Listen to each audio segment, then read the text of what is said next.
Walk of Life by Dire Straits.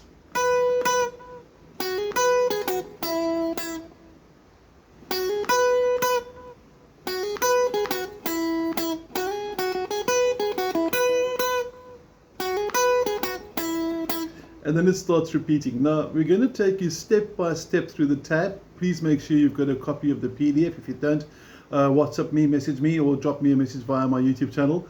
But make sure you've got the tab, because I need to refer to the tab on the PDF. Okay, so we're going to start with the riff. We're going to start with a, which is originally actually played on an organ, a keyboard, but we're going to do it on guitar because it's really fun and really cool and really easy. So let's change the camera direction and see what's happening here.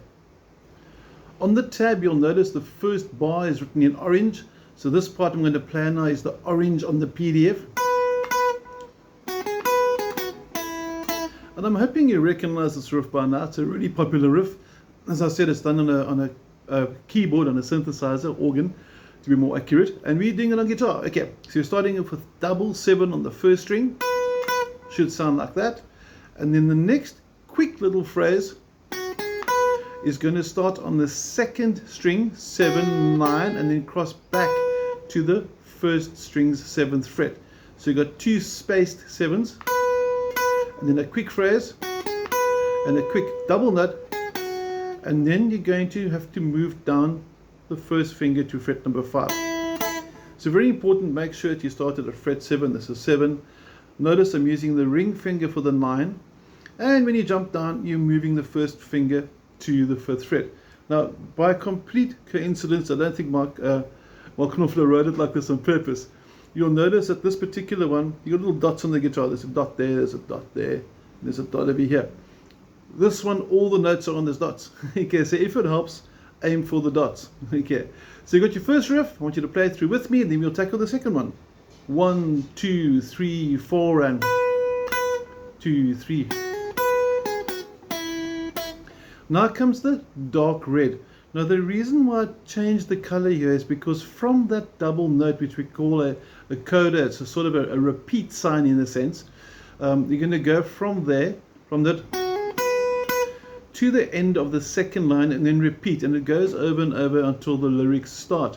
Okay, so I'm going to play now the second bar in dark red, and you should hear it's exactly the same actually. So it's going to hear now, excepting for the 2 starting notes.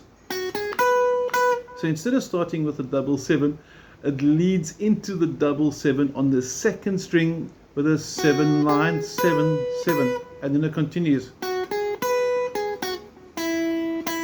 And then as you start the next bar, you move back to the 9th fret, you hold the 9 for a little split second, and you go.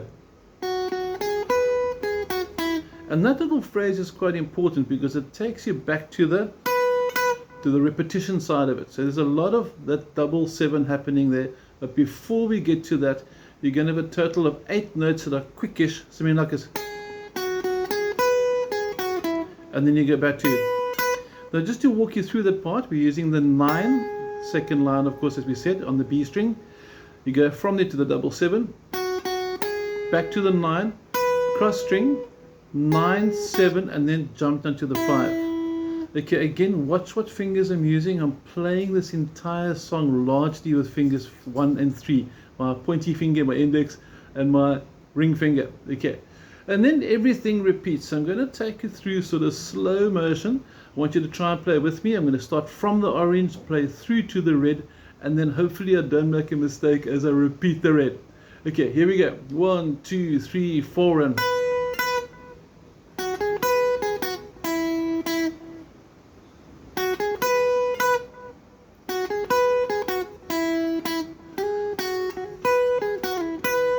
Almost made a mistake there. Back to the top of the double line.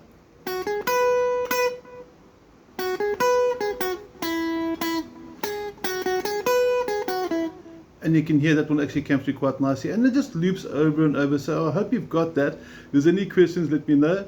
It's a nice, cool keyboard organ tune transposed for guitar. Now, on the rest of the song, you've got basically a 12-bar structure in E. I'm going to break it down now. And it's going to have sort of a boogie sort of flavor, boogie blues vibe. It should sound something like this.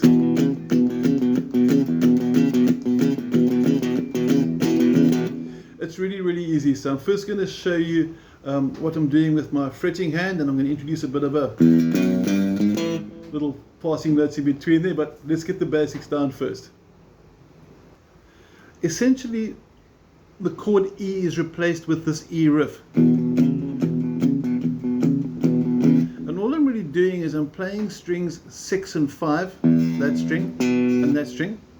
And then my first finger's on the 2nd fret of the 5th string. And then my ring finger comes down to the 4th fret on the 5th string. So now let me just show you on the picking hand as well, because the strumming is quite cool. I'm going to bring my palm, this part here and I'm pointing at, sort of pretty close and resting onto the saddle. So I'm not killing the strings, but I'm slightly dampening it. You can see inside there, it's not behind the string, it's slightly over the saddle. So when I strum the string, it's slightly muffled. So I'm going to have,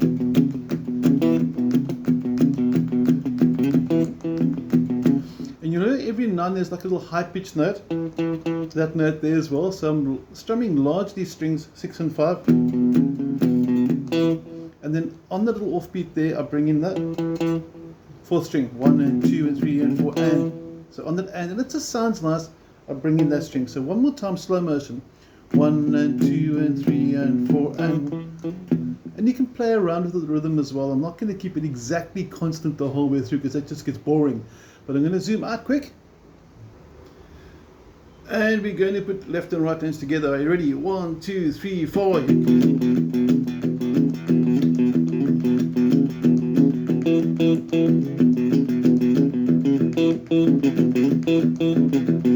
And I'm happy hearing that little offbeat that I'm bringing inside there randomly. So I'm freestyling it a little bit, but the basic essence for the tune is 1st finger 2nd fret, ring finger in the 4th fret. Now you could even take it a bit more if you wanted to and do something like this. And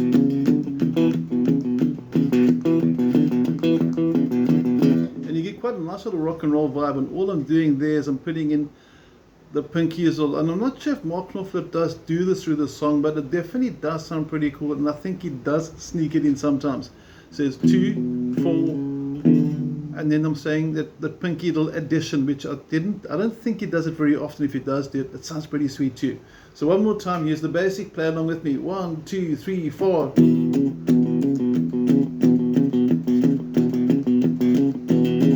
And you play that the whole way while he sings Here Comes Johnny, singing Goldies, Oldies and all that.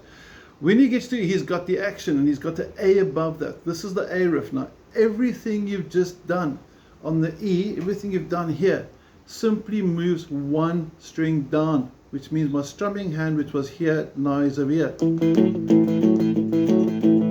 So when he goes, he's got the action, he got the motion. You're gonna got the action, he got the motion, and when he goes, oh yeah, the boy can play, you'll notice an E on the PDF, he goes back to the E riff. So essentially, like we said, E riff, A riff. Simple as that. And when he gets to the B7 in the chorus, you'll see there's a B7 where he goes, yeah, do the walk of life. Please don't play this. Don't do a normal B7. It's not necessary. It's not going to sound that cool anyway. And also don't do a bar chord. What I'm going to suggest is you do what looks like a power chord B, which you can do at fret 2 and 4, or you can go to fret 7 and 9. You'll notice that the 7 and 9 is on the top 2 strings, so string 6 and 5. If you do it down here, it's on string 5 and 4. I like it down here because it's close to where all my other movement is, but if you find the stretch a bit much, that's going to sound just as cool down there. Okay, so your B is going to sound like this. And you can see what's sneaky part here. Watch my pinky number 4. From a different angle, you can see a stretch even more maybe. Here's a bit of a pinky pillar. The trick of it is don't lift fingers 1 and 3, and I have seen 1 or 2 guitarists that use fingers 1 and 2 for the pinky to help on. But I like 1 and 3. And essentially there's only 3 chords this entire song. So my final advice to play this song really well is learn the intro. The vibrato here, that's optional. I wouldn't worry too much about that. If you want to do it, go for it. If you want a video on how to do vibrato, and I'm being quite serious now, just drop me a WhatsApp, I'll send you one. And then of course you've got three basic chords. You've got the E basic riff, you've got the A basic riff, string down, and then you've got the B, which is a stretcher. And you'll notice with the B, I'm also playing strings 5 and 4. It's just really an insane stretch to get to the 6th fret, or else, like I said, you can jump all the way to here.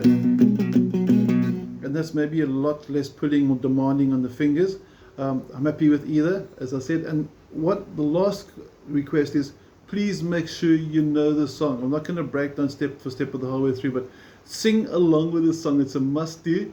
And then when you see an E, you play this. When you see a B for Sweet Loving Woman, he sings a song about the knife, it's E.